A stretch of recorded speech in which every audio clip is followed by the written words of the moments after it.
Hi, I'm Jojo Hogan from Slow Postpartum, and today I just wanted to drop in and talk to you a little bit about the use of aromatherapy and essential oils in the postpartum period. Now, I'm a qualified aromatherapist. I did a 2-year diploma in aromatherapy about 25 years ago. So over that time, I've worked extensively with essential oils in many aspects of my work, and I really do love them. They have so many benefits for many things. However, I've just got to tell you that since specialising in the postpartum for the past 6 or 7 years as a postpartum maternal care specialist and body worker, I very rarely use essential oils with my postpartum clients.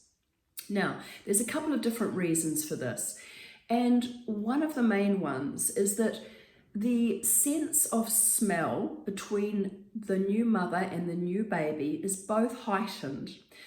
The reason for this is because smell is one of the main ways that mothers and babies bond with each other. So when a newborn baby is first born and placed on the mother's belly or on the chest, the smell of the amniotic fluid and the smell of the nipple and the colostrum are quite similar. And so therefore the baby will make its way up, if we allow them to do that breast crawl, will make its way up to the nipple and find the nipple using its sense of smell, which is really important. We also think, that the armpit and the nipple being in the same vicinity is not a coincidence.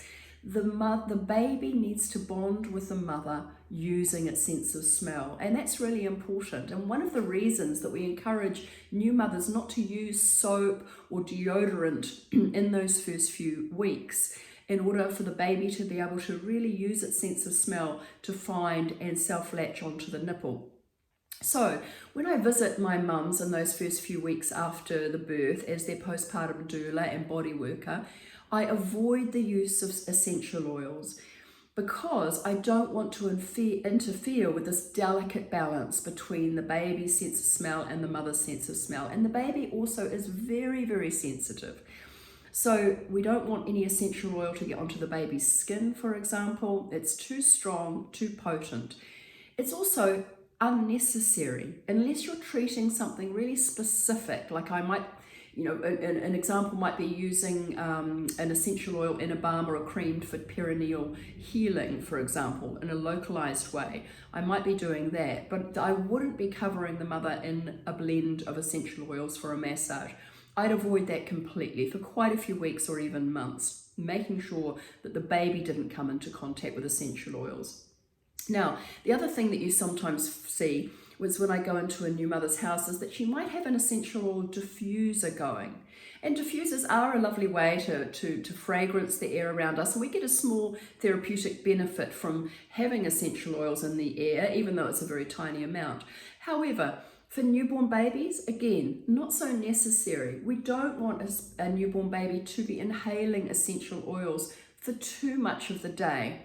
So I do say to my new mums, if you do want to burn a diffuser, be very, very careful about what oils you use. There's only a small handful of oils that are suitable for newborn babies, and don't put it on while the baby's in the room. Put it on for only half an hour or so when the baby's not in the room, and then you can bring baby in and that's fine. Even such gentle oils as lavender and mandarin shouldn't be used all day in a diffuser if you've got a newborn baby in the house. They still have a potency about them, and they still are quite strong. There's certain essential oils we should avoid completely around newborn babies. So if you've got any questions about using essential oils in the postpartum or with your newborn baby, feel free to drop me a line and get in touch, or contact a qualified aromatherapist in your area, somebody who's got a qualification and ideally specializes in pregnancy and postpartum, so that they will put you straight about which oils to use and which ones not to. But as a general rule of thumb, we don't need to use any essential oils in the postpartum or with newborn babies unless there's a really good reason to. They are strong and potent plant chemicals, and we do need to know what we're doing before we use them around pregnant women, postpartum women, and new babies. I'd love you to share more, be able to share more tips with you. So feel free to subscribe to my channel and follow me on Instagram or Facebook at Slow Postpartum. And it was lovely to see you.